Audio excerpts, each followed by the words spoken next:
Primaries are a fixture in our political process. It helps to narrow the field. But here in Florida, the state Democratic Party chose not to hold a primary, and some say that's a mistake. Voting is the cornerstone of our democracy, but getting folks to the polls can be tough.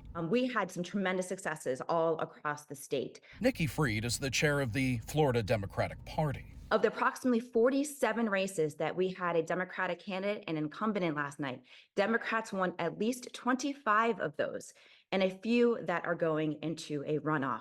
Today, she touted success in the March 19th election. Other questions the party's strategy to not hold a presidential primary. The Democratic Party is going to have to, in a lot of ways, spin this in a positive way.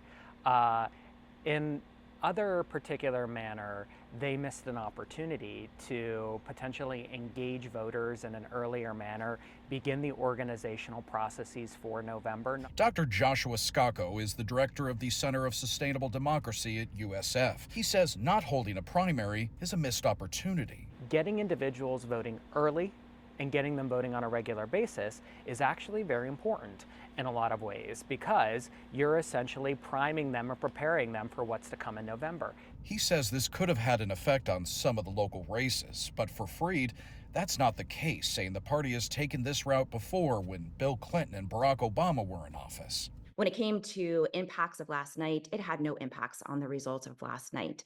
We saw over 50% of the campaigns and the Democrats that were on the ballots continue to win their elections.